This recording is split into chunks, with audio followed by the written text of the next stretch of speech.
à tous et à toutes, comme chaque lundi, on se retrouve et je suis vraiment trop contente de vous parler d'un sujet phare, et bien pour moi en tout cas, en tant que conseillère, d'insertion et de transition professionnelle. Un sujet qui me tient particulièrement à cœur depuis plusieurs années parce que, vous savez en plus que j'ai tout un programme, OVPA, Oser la vie professionnelle atypique, pour parler de ce sujet-là. Donc c'est vraiment un sujet, hyper important pour moi et j'avais donc vraiment hâte de vous partager cet épisode de podcast. Donc on y va direct. Oui, j'ai beaucoup trop de témoignages malheureusement qui me disent franchement, tu fais que me dire que Elodie, que l'atypie c'est un atout, mais dans le monde du travail, c'est hyper compliqué, surtout lorsqu'on est hypersensible. On me dit souvent, honnêtement, en tant que personne hypersensible, en tant que personne atypique, chaque interaction au travail peut être hyper énergivore. Ça peut être les montagnes russes émotionnelles et j'ai la sensation que dans le monde du travail, dans le monde professionnel, mes émotions ne sont pas du tout acceptées. Il faut que je les cache, j'en ai honte.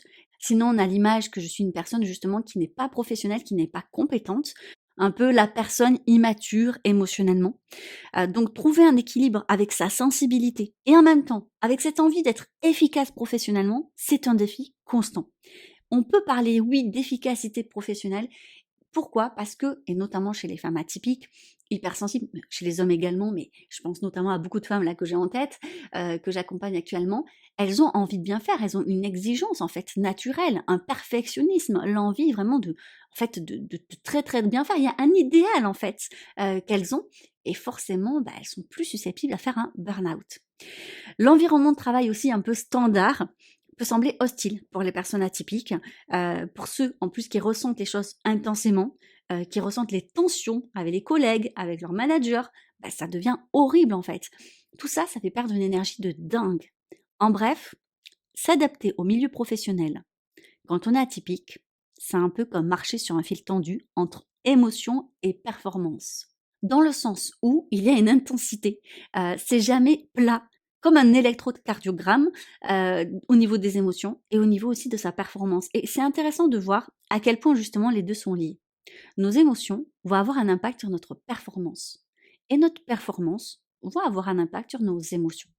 Et lorsqu'on comprend ça, on comprend mieux à quel point c'est hyper important de comprendre l'environnement professionnel dans lequel on va pouvoir s'épanouir. Et ça tombe bien, cet épisode de podcast est fait pour ça. Du coup, je vais essayer de relater 5 grandes difficultés qu'ont les personnes atypiques avec une grande sensibilité pour s'épanouir au travail. La première, et je pense que beaucoup l'ont ressenti, mais n'hésitez pas à me dire en commentaire au retour du podcast ce que vous en pensez, la surstimulation émotionnelle et sensorielle dans l'environnement professionnel. J'en viens un petit peu d'en parler, mais je vais essayer de développer. Je crois que le problème, c'est que beaucoup d'atypiques, et notamment hypersensibles encore une fois, ne connaissent pas, mais vraiment ont une vraie méconnaissance de la couleur de leur atypie. Alors c'est une expression que j'explique beaucoup et notamment dans mon programme encore une fois, mais donc c'est parce que je fais un gros clin d'œil aux personnes du programme, mais la couleur des atypies, c'est comprendre comment se colorent les atypies chez vous. J'avais fait un podcast à ce sujet d'ailleurs pour vous expliquer que 2 personnes hypersensibles par exemple ne se ressemblent pas. Elles n'ont pas toutes les mêmes caractéristiques. Donc ce qui est intéressant, c'est de comprendre en fait la couleur de ta propre atypie. De te dire, mais en fait moi, comment ça se colore chez moi? Et ça, c'est lié à l'éducation qu'on a reçue, à la culture, aux expériences de la vie, à l'entourage que nous avons également. Si par exemple tu as un entourage qui fait que te dire que tu es trop sensible, qu'on peut rien te dire, que tu es susceptible, en fait tu vas devenir effectivement susceptible parce que en fait tu t'en prends plein la gueule tout le temps quoi, concrètement. Si au contraire tu as un environnement plutôt bienveillant, où on va te dire mais c'est génial, qu'est-ce que tu es créative, je peux te parler de plein de choses, j'ai totalement confiance en toi, qu'est-ce que tu as à l'écoute, qu'est-ce que tu es empathique, en fait c'est trop bien parce que vous allez développer ça comme un potentiel et se dire je peux être une personne très à l'écoute, même dans le monde du travail, on vient vite me trouver pour se confier à moi. J'ai en fait une place particulière dans l'équipe, je le sens, et je suis importante au sein de cette équipe. Et donc ma sensibilité, en fait, dans le monde professionnel est plutôt vue positivement. Donc il faut comprendre en fait comment vous êtes dans vos couleurs d'atypie, et notamment vos hyperesthésies. Les hyperesthésies, pour rappel, ce sont vos 5 sens. Donc on en a 5, voilà, l'odorat, la vue, l'ouïe, le goût, le toucher. Euh, et ce qui va être important, c'est de comprendre à quel point elles sont affectées rapidement et en intensité. Il y a des personnes, clairement, elles ont une hyperesthésie auditive bien plus hautes que la moyenne, et donc elles sont vraiment gênées par les bruits ambiants. Ça les empêche de se concentrer. Pour peu qu'elles ont en plus un TDAH, ce qui fait que elles peuvent se déconcentrer assez facilement sur des tâches qui leur est plus difficiles ou qu'elles trouvent moins intéressantes, parce que dans tous les métiers, il y a toujours des tâches moins intéressantes. Eh bien, c'est plus compliqué que quelqu'un qui n'a pas un TDAH ou qui n'a pas une hyperesthésie auditive, parce que elle va pouvoir être refocus, se reconcentrer plus facilement et plus rapidement sur sa tâche. Donc elle va y passer moins de temps et ça sera du coup moins douloureux. Donc il y a des choses comme ça qu'il faut en fait réaliser. Encore une fois, soit on en prend conscience seul, soit on peut avoir l'aide d'un professionnel. Il y a un annuaire sur mon site internet ou en story à la une sur mon compte Instagram où je relate tous les noms des professionnels que j'ai formés moi-même en fait et qui, à mon sens, peuvent vous aider justement à mieux comprendre la couleur de vos atypies. Donc ça, c'est hyper important parce que, en fait, vous allez passer de la surstimulation émotionnelle sensorielle à justement la stimulation normale et vous serez donc beaucoup moins fatigué, autant émotionnellement que sensoriellement, arrivé en fin de journée. Parce que, et j'ai envie de suite de vous mettre à l'aise, beaucoup trop de personnes atypiques, hypersensibles, culpabilisent et s'autoflagellent en fin de journée en se disant: «Ah pourquoi moi je n'ai pas l'énergie de faire ça?» Par exemple: «Pourquoi moi je n'arrive pas à aller au sport en fin de journée parce que je suis trop fatiguée? Pourquoi je n'arrive pas à m'occuper de mes enfants comme je voudrais parce que je suis trop fatiguée?» ainsi de suite, ainsi de suite. Et du coup, ils se comparent à d'autres personnes, mais tout simplement parce que les autres personnes, soit ils n'ont pas, la même hypersensorialité et la même hyperémotivité que vous, donc en fait, on ne peut pas comparer ce qui est incomparable, soit ils ont juste adapté leur environnement à leur surstimulation naturelle. Et quand on adapte l'environnement, c'est beaucoup plus facile. La deuxième difficulté, c'est la difficulté en fait à faire face aux critiques et aux conflits. Alors ça, on va dire plus largement aux relations interpersonnelles. Je vous ai parlé donc de la fatigue émotionnelle, de la fatigue sensorielle, et il y a la fatigue relationnelle. Celle-ci, là encore, tout le monde ne la connaît pas. Mais c'est épuisant de faire face aux autres.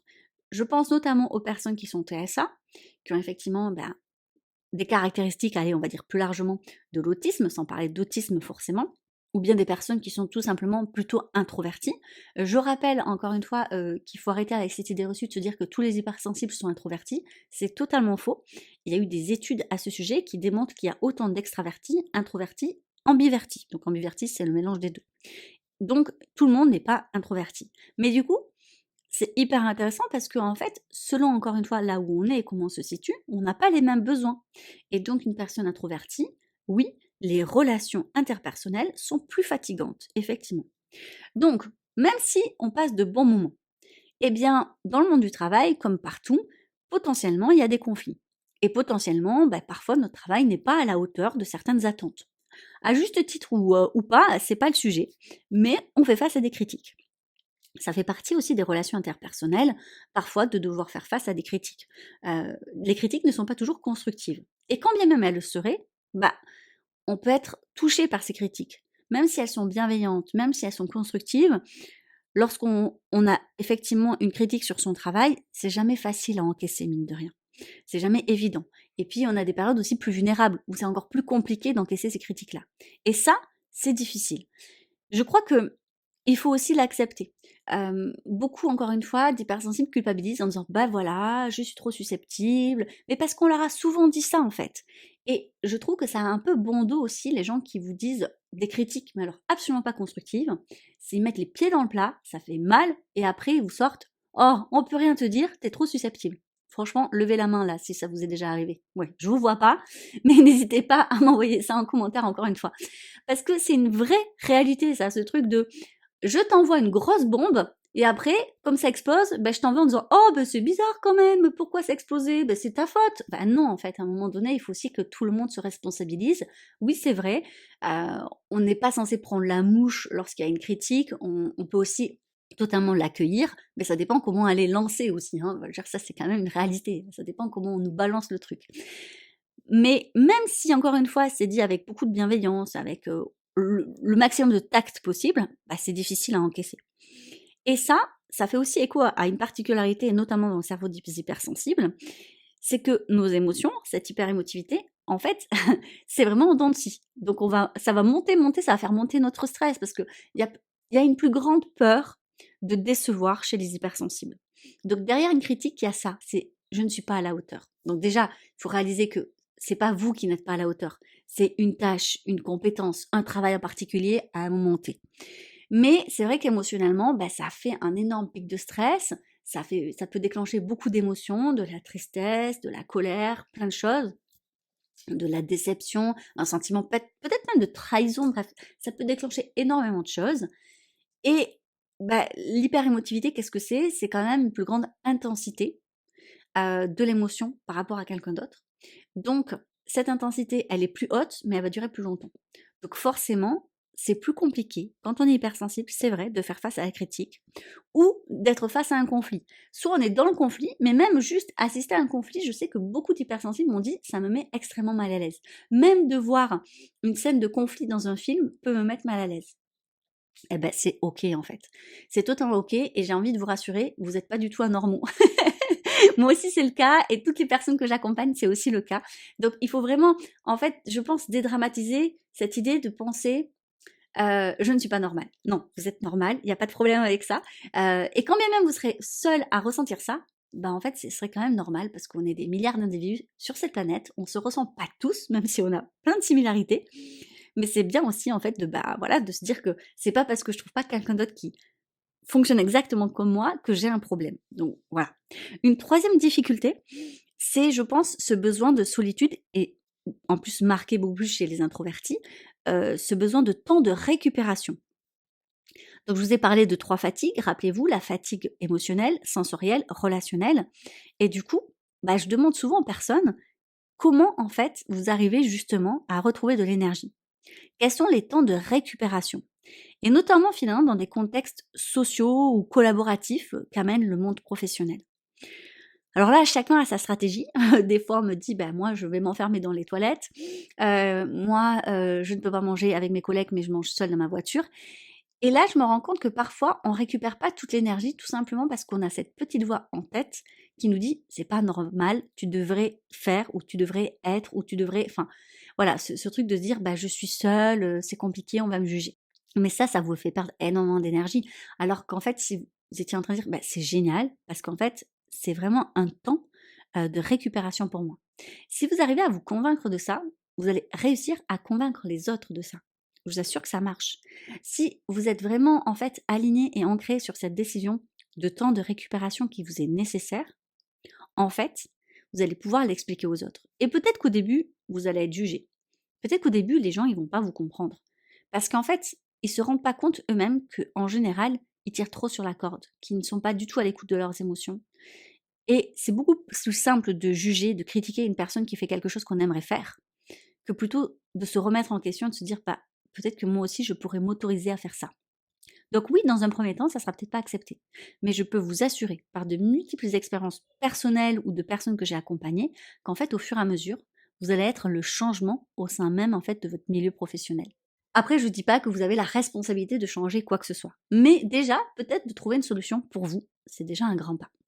La quatrième difficulté, c'est d'établir des limites saines entre sa vie professionnelle et personnelle. Ah, le sujet qui est compliqué. Là encore, j'avais fait tout un module dans l'OVPA, donc le programme. Alors, je pense que ça va être plus simple parce qu'à chaque fois, je fais des ponts avec l'OVPA, mais parce que je sais qu'il y a plus de 200 ou 300 femmes que j'ai accompagnées dans ce programme et il est incroyable. Et je l'ouvre à des temps, en fait, bien particuliers dans l'année. Donc, je vous mets tout ça en barre d'infos pour les personnes qui sont intéressées, ça sera plus simple. Mais c'est vrai que pour celles qui vont écouter ce podcast, revoyez le module, justement, équilibre vie pro, vie perso. Sinon, pour les autres, ce qui est intéressant de comprendre, c'est que cet équilibre, il n'est jamais totalement stable. Je pense qu'il ne faut pas avoir, en fait, cet idéal de « je vais vraiment tout gérer, ça, l'équilibre va être parfait ». En réalité, parfois, il va y avoir un déséquilibre. Je donne un exemple personnel, mais quand mes enfants sont malades ou que je suis malade, enfin voilà, forcément, ma vie perso va prendre plus d'espace que dans ma vie professionnelle. Lorsque, par exemple, dans ma vie professionnelle, j'ai à un moment donné, parce que mon travail n'est pas toujours cyclique, il n'y a pas toujours en fait la même chose, et je pense que rares sont les métiers où il y a la même charge de travail toujours en continu. Parfois, on a une charge de travail sur un temps beaucoup plus lourde, et donc je vais travailler beaucoup plus, et même sur des temps très tard le soir, très tôt le matin, entre midi et deux, enfin voilà. Donc forcément, ça prend plus de place que ma vie personnelle. Mais en fait, ce qui est compliqué, c'est lorsque la balance, en fait, elle penche trop d'un côté, trop longtemps. Donc essayez de voir ça parce que c'est ce qui déclenche souvent justement un épuisement. Donc lorsque la balance commence à aller d'un côté, de l'un ou de l'autre, questionnez-vous à savoir est-ce que là c'est OK pour moi ou est-ce que déjà je dois mettre des choses en place pour rééquilibrer sans mettre de pression, mais juste je l'ai en tête parce que je sais que si ça dure, ça va être compliqué. Et enfin, la cinquième difficulté, c'est la tendance à internaliser le stress et la pression. C'est ça qui conduit à un véritable épuisement professionnel. Donc ça fait lien avec les points précédents. En fait, je crois que beaucoup trop d'atypiques attendent trop longtemps. Et c'est logique. Quand on sait que les personnes atypiques, elles sont très exigeantes. Elles peuvent faire beaucoup. Et je le répète, parce que ça, je l'ai souvent dit dans mes réseaux sociaux, ce n'est pas parce que vous pouvez le faire que vous devez le faire. Je vous répète cette phrase parce qu'elle est hyper importante à mon sens. Ce n'est pas parce que vous pouvez le faire que vous devez le faire. Il y a des choses que on culpabilise très vite en fait, de dire non. On a du mal à dire non. On a du mal aussi peut-être à admettre que potentiellement on va arriver à nos limites. On a envie que les gens soient fiers, on a envie de ne pas décevoir, on a envie presque d'être irremplaçable, de prouver sa valeur parfois. Donc il y a peut-être aussi un travail à faire sur l'estime de soi, bien sûr, mais il y a aussi cet idéalisme de se dire ah je vais faire ça encore mieux. Est-ce que je peux pousser encore un peu plus? Et c'est normal parce que je suis la première à être accro au challenge dans le sens où c'est hyper chouette de se dire jusqu'où je peux aller. Mais la problématique à ça, c'est que jusqu'où vous pouvez aller, en fait, vous pouvez aller jusqu'à l'épuisement. Et c'est un peu frustrant de se dire mince alors j'ai besoin de dormir, mince alors j'ai vraiment besoin de pause, mince alors finalement je suis stressée. Et les premiers signes de stress, on a tendance, encore une fois, à les internaliser. Et ça renvoie peut-être, encore une fois, à la couleur de vos émotions, à savoir finalement comment ça fonctionne chez vous, pour pouvoir repérer en fait les premiers symptômes de stress. Alors un stress en fait qui arrive comme ça et qui repart, enfin des petits pics de stress qui sont finalement liés à une temporalité, ce n'est pas grave, c'est normal, ça fait partie de la vie. Là où ça va être plus problématique, c'est lorsque c'est chronique parce que ça peut générer de l'anxiété. Et ça, on peut le voir chez nos enfants, par exemple, s'ils vont la boule au ventre à l'école, c'est problématique, c'est des premiers signes hyper importants à prendre en considération. Il en est de même pour vous. Si vous avez pris beaucoup de poids, si vous avez perdu du poids, si vous avez d'un coup des problèmes de peau, s'il y a, voilà, vous avez des problèmes intestinaux, ce genre de choses, en fait, et il y en a plein d'autres, ça peut être un signal. Alors attention, bien sûr, je ne suis pas médecin, donc ça peut être un signal d'autre chose, et puis ça peut être lié, voilà, à plein d'autres choses aussi. Mais d'être à l'écoute de son corps comme ça permet, je pense, d'éviter justement d'attendre quand c'est trop tard et donc de tirer sur la corde. Encore une fois, vous savez, je suis quand même, férue d'études scientifiques et donc je vous mets ça en barre d'infos comme d'habitude, vous avez, voilà.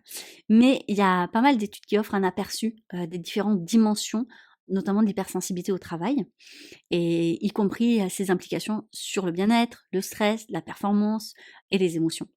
Alors, il y en a une, donc cette étude, elle examine le concept de la sensibilité au travail. Elle met l'accent sur les aspects théoriques et empiriques. C'est-à-dire qu'en fait, les chercheurs ont développé et testé un modèle conceptuel pour comprendre comment la sensibilité au travail influence le bien-être des employés et leur satisfaction professionnelle. Et ils ont constaté que la sensibilité au travail est liée à des niveaux plus élevés d'émotions positives aussi. Et donc ça, c'est lié à l'implication professionnelle. C'est-à-dire que les personnes hypersensibles qui arrivaient à s'impliquer professionnellement comme elles souhaitent, eh bien, elles avaient un niveau de satisfaction bien plus grande que les autres. Mais aussi, si elles n'arrivaient pas à s'impliquer professionnellement comme elles le souhaitaient, elles avaient malheureusement aussi des émotions bien plus négatives que d'autres personnes. La deuxième étude que je trouve intéressante et qui va faire lien avec tout ce que je vous ai dit précédemment, c'est comment les personnes hypersensibles interagissent dans leur environnement professionnel. Là, les chercheurs mettent en évidence les défis et les opportunités associées à l'hypersensibilité au travail et soulignent l'importance de reconnaître et de soutenir les besoins spécifiques de ces individus dans un milieu professionnel parce que ce sont des individus clés en fait pour que l'ambiance soit positive au travail. Donc ça, c'est hyper intéressant de se rendre compte que au sein du travail, une personne hypersensible peut apporter beaucoup de choses et ça fait lien avec ce que je vous ai dit précédemment. Rappelez-vous, si vous êtes la personne, ben justement, vers qui on se tourne, vers qui on peut se confier en toute sécurité, hein, en toute confiance, ben ça fait du bien en fait d'avoir une personne comme ça au sein du travail. Une autre étude examine la relation entre la sensibilité et les traitements sensoriels, du coup, au travail. Les chercheurs ont constaté que les individus hypersensibles sont plus susceptibles de percevoir et de réagir aux comportements négatifs ou hostiles au travail. Ils ressentent donc plus facilement aussi l'humeur des autres. Donc oui, on est des éponges, ce qui peut avoir des implications importantes sur leur bien-être et leur satisfaction professionnelle. C'est-à-dire qu'on remarque que beaucoup d'hypersensibles, en fait, arrêtent leur travail ou quittent leur travail, non pas parce qu'ils n'aiment pas leur travail, mais parce que l'ambiance n'est pas bonne. Ils vont préférer, en fait, aller dans un travail moins intéressant, mais où il y a une meilleure ambiance. Donc, vous voyez, vous n'êtes pas seul si vous êtes dans ce cas-là. Et la dernière étude que j'ai trouvée, que je trouve toujours tout aussi intéressante, vous avez l'habitude, c'est tout ce qui est lié à l'empathie et à la performance au travail. Donc, bien sûr, les chercheurs ont démontré encore une fois que les individus hypersensibles ont une plus grande empathie envers leurs collègues. Donc, ça peut les rendre plus vulnérables au stress et à l'épuisement professionnel s'ils n'arrivent pas effectivement à se distancier des émotions des autres, mais encore une fois, qu'ils ont un rôle hyper important en fait au sein même d'un groupe en fait social et permettent en fait des relations interpersonnelles plus épanouissantes. Voilà. Donc c'est pour vous montrer à quel point non, c'est pas juste dans votre tête, non, ce n'est pas juste que vous. Et ça peut être hyper intéressant justement, encore une fois, de mieux vous connaître, de mieux vous comprendre et de développer justement toute cette connaissance sur qui vous êtes et l'environnement qui vous est le plus adapté. Encore une fois, je le redis, mais pour les personnes qui sont intéressées pour travailler tout ça, je pense que le programme OVPA est vraiment fait pour vous. Donc vous n'hésitez pas, c'est en barre d'infos. C'est un programme uniquement par contre pour les femmes atypiques. Et non, vous n'avez pas l'obligation de savoir si vous êtes atypique ou non. Si en fait ce podcast vous parle, si mon travail vous parle, vous êtes légitime à aller dans le programme, en fait, sachez-le. Et je fais bénéficier, en fait, de tests qui sont, en fait, des tests officiels, en fait, puisque en qualité de conseillère d'insertion et transition professionnelle, j'ai accès à des tests officiels de bilan de compétences. Et donc, je vous donne accès à des tests de bilan de compétences pour les personnes qui sont un peu perdues, tout ça. Mais comme ces tests à eux seuls, en fait, je trouve qu'ils ne conviennent pas aux atypiques, notamment aux profils multipotentiels. Vous avez accès à plein de vidéos qui vont expliquer comment, en fait, on analyse. Et puis, en plus, vous avez des lives avec moi, des lives avec moi, où je peux répondre à vos questions pour décortiquer un peu ces tests aussi. Mais je vous laisse pas sans rien. Comme d'habitude, je vous propose des petits exercices, 4-5 petits exercices pour vous aider à vous épanouir dans votre vie professionnelle. Alors, c'est des petits tips, à vous de voir si ça vous parle ou pas. Déjà, le premier, je pense que l'exercice de tout ce qui est pleine conscience, respiration, méditation, c'est vraiment très très bon pour diminuer le stress au travail. Et donc, ces petits moments-là, ils peuvent se faire très rapidement. Il n'y a pas besoin d'avoir 20 minutes, parce que ouais, c'est pas toujours facile, mais d'avoir 5 minutes par-ci, par-là, juste en fait de se reconnecter encore une fois à nos corps, à respirer, à avoir conscience que là, maintenant, de suite, je suis peut-être dans un environnement tranquille, que c'est juste peut-être un moment de crise à passer, dans le sens où là, comme ça, je ressens du stress, mais c'est ok, mais ça fait beaucoup de bien. La deuxième petite astuce, c'est de pouvoir établir des limites qui sont claires, en fait. Peut-être pour vous, c'est-à-dire arriver, peut-être, encore une fois, à oser dire non, à oser, en fait, tout simplement vous affirmer quand ce n'est pas possible, mais envers vous-même. C'est-à-dire vous mettre des limites en termes de temps, d'interaction sociale au travail, ce genre de choses, ça peut énormément vous aider pour éviter encore une fois la fatigue relationnelle. 3, c'est prendre des pauses régulières pour se ressourcer, se recentrer. Si vous n'êtes pas fan de tout ce qui est méditation, stress, sophrologie, il y a la sophrologie aussi qui est super. Bref, si vous n'êtes pas fan de tout ça ou que vous n'êtes pas prêt ou que vous le sentez pas, c'est totalement ok. Mais peut-être prendre des pauses. Et il y a la méthode Pomodoro d'ailleurs qui est assez connue, vous savez, où on travaille sur un temps limité et après on se fait une pause obligatoirement et on reprend après le travail. Donc des mini-pauses comme ça. Et je pense notamment aux personnes TDAH qui ont une hyper focalisation au point où parfois ils en oublient d'aller aux toilettes, de manger, de boire ou je ne sais quoi, d'avoir un minuteur, ça peut énormément vous aider en fait. Parce que mine de rien, quand bien même vous êtes en hyper focalisation et que là vous éclatez parce que vous êtes hyper concentré et vous êtes à fond, ça peut énormément stresser votre corps en fait physiquement.